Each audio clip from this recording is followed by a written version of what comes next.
everyone, it's Laurie again. I wanted to come back and do another video for Ethony's 31 Days of Tarot.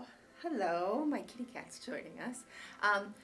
And today I'm going to be covering day 18, day 20, and day 21. I should say thank you for watching.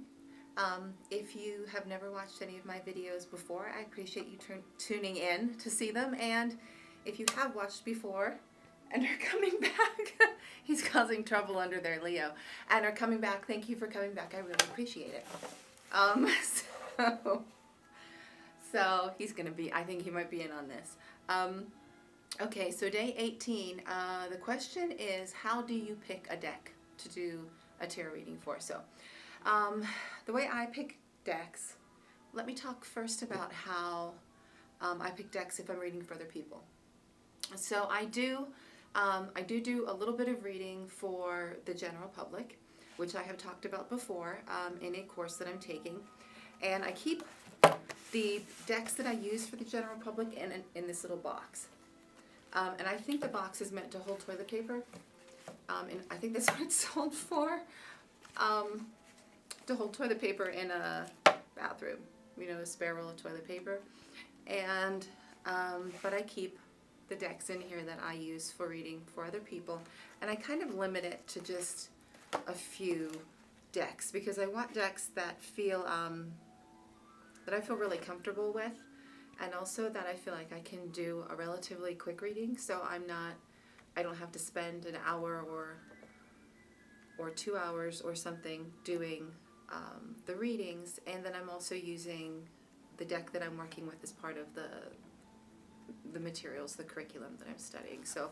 typically that means it's one of 3 decks if I'm reading for other people. So it's either going to be the Radiant Rider-Waite, which is like that's this deck. I'm sorry, I don't have the box. There we go. You know, it's just typical, but it photographs really, really nicely.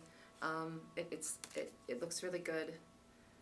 I think, you know, it takes those traditional Rider-Waite images and kind of makes them pop a little bit and not look so blocky, and so that works really well. That's one of the ones that I will use. The other one is one I bought recently, specifically for working with a variety of people, and this is the Gilded Tarot by, I believe it's Sierra Marchetti, and that's what the backs look like. These are the fronts. I'm sure you've seen them before. Apologize for the glare. This was the best room in the house. I'm in my Reiki room right now. This was the lightest room in the house because it's just a totally miserable day, just bucketing down with rain. And so this one is one that kind of works for both men and women, and it tends to have a bit of a, I don't know, it feels like it's got, I mean, it does have a vibe to it, like, what's that time period? I'm drawing a blank. The 1920s, Art Deco, Art Nouveau, Art Deco kind of thing, but it also is a little, like, gamey, like, you know, like video games. So that seems to appeal to a lot of people all over the world. I read for people like all over the world, everywhere, not just in America, Indonesia, India, all different places. The other one that I use for reading for strangers or clients or the public is the Vanessa, which reads really beautifully, particularly for young women. That's the back. People don't see the back anyway because I just send a picture of the front. If I could complain, it would be that there's too much border and the cards aren't really big enough, so I just kind of do close-ups on the cards, but gosh, do they read well. I mean, they just hit the nail.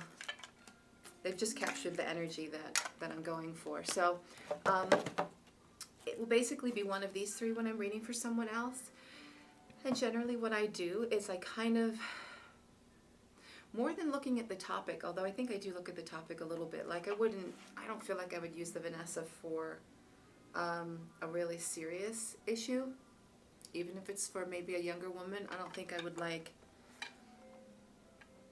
do this if someone's, if someone was asking about an illness or something like that. I think I'd probably go with one of the other ones. So it's not really topical, it's more energetic. I just kind of try to get a feel for what the energy calls for, and then pick a deck that energetically aligns with whatever that is. So that's kind of how I choose decks for other people, and I limit myself, because otherwise, I don't know, I could probably spend all day trying to figure out which deck I wanted to read for somebody and never actually get to the reading, which is not what it's not, it's not my goal. It's not very efficient. As far as reading for myself goes, I do tend to have go-to decks. For instance, well, I mean, the Centennial Smith-Waite, I love it. I have it in a little tin. I recently got it in a bigger one. And this is just me. I mean, it's just like my comfort deck in a way. I know what it's going to say. And it talks about, I can ask serious questions. I can do big spreads. I can do just about anything. It's a really nice deck for me. So that's going to be kind of a go-to depending on what I want to do the reading for. Lately, I have been working a lot with the Everyday Witches Tarot, which I did a big video on. These are the fronts, backs. Those are the backs. These are the fronts. And most of the time in my life, which is not really full of drama, thank goodness, most of the time these give me the loveliest day-to-day readings. I mean, this is just like the energy that's in this deck is just my life every day. It's just kind of nice. There isn't a whole lot of drama. I just picked it, of course, didn't I? Look at the card I just picked when I said there's not a lot of drama. But this is mental drama, though, isn't it? And it works great. I use this actually most of the time my whole family does whenever anybody does readings for themselves or they want a reading. Most of the time, this is a go-to deck because it's just kind of like our family energy. It's just kind of funky and a little bit magic-y and nice. So that reads really well. Another one that I will often go for more serious things, especially if I'm doing anything like ancestor work or something, things dealing with historical stuff or childhood issues or things like that. I do tend to go with the English Magic Tarot because this one has a very familial vibe for me. So, yeah. So when it's for me,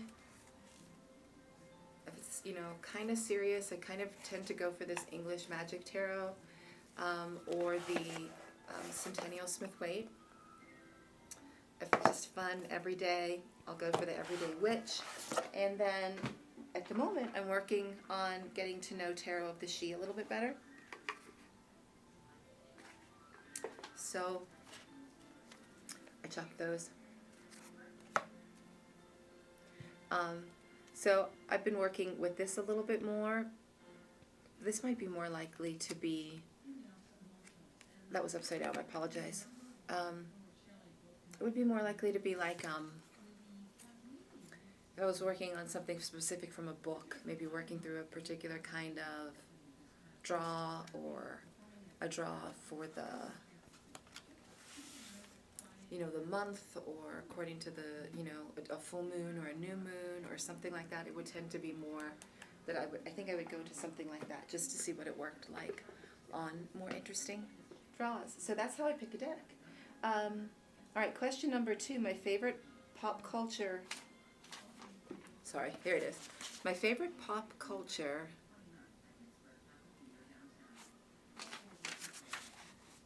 I'm a loony, I'm sorry. Tarot representation, movie or TV. I have no idea because we watch almost no television. I don't remember seeing anyone who used tarot cards in a movie. Oh gosh, no, seriously, I don't think I've ever seen anybody even using them on television or a movie. I don't watch a lot of TV or movies. Actually, we are watching the television show Endeavour right now, which is a British mystery. And at the end of the last 2 or 3 episodes, they zero in on some strange, like, den in the woods where someone's flipping over tarot cards. And, interestingly enough, they're flipping over the plaid-backed Rider-Waite's, which I think I looked up, and they were first done in 1971, and this takes place in 1960s. So, but they tried to make them look old, and they would have been new then. But anyway, it doesn't matter. So I guess what I would say is my favorite pop culture tarot representation would probably be from the Raven Boys series of books by Maggie Stiefvater. And she did the Raven's Prophecy tarot. There's the kitty again. Because the tarot is the theme of tarot is just completely through that whole series of books. They're young adult books, but they're really good. I really liked them, and they were deep and good. I highly recommend those, especially if you enjoy reading children's or young adults, well-written sort of fantasy type novels. It takes place in today, but there's definitely a fantastical element about it. So, okay. And 21, do I read the little white book, and what do I do if there's contradicting information? I do read the little white book because I'm a Virgo, so if a little white book is in there, I'm supposed to read it, and so I read it. I don't really necessarily like them. I read them anyway, because liking them sort of isn't in my decision-making process. Yeah. So, anyway, I do read the little white books. I mostly just shove them in a particular drawer that I have in a bag. There are a couple that were pretty good. I'm not talking about like a guidebook or something that comes, a nice thick guidebook, which I don't have any right now. Because the guidebooks, good. A lot of those are good. And I keep those. A lot of those are really useful. Little white book I'll give you an example, for the Tarot of the Sweet Twilight.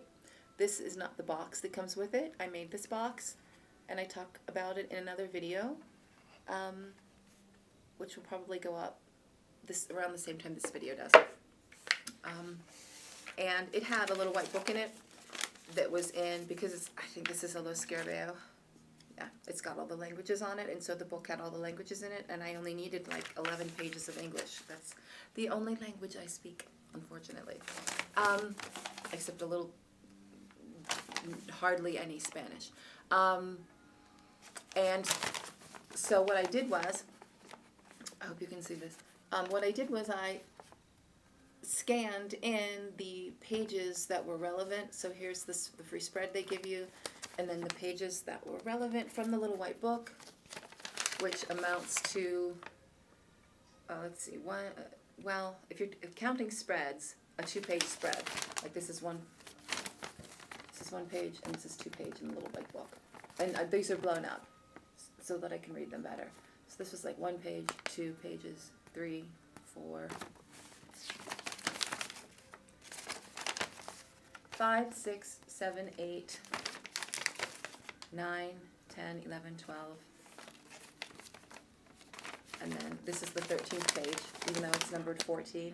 So these are the only ones in English. So these are the ones that I copied, and then I just keep it folded up in this box. I thought this little white book, I thought the information in this particular one, the Tarot of the Sweet Twilight, I thought it was actually pretty good. I thought it was kind of, I liked it. I thought it was kind of cute. You don't need it. It doesn't really add much to it, but it's a Rider-Waite clone, Rider-Waite-Smith clone, so you don't really need to add anything to it. It's the Hermit. But there were some fun little details in it, and I really like this deck a lot. So, in that case, I just photocopy off the pages that I actually need, or scan, and keep those, and then I don't need the rest of it, and I'm not going to trade that away. So, And yeah, that's it. Okay, days 18, 20, and 21. I'm going to be back with a separate video for video 19, which will probably go up today, hopefully, if the light holds as well. Thank you for watching. Bye. Leave any comments or questions below. Thanks. Bye-bye.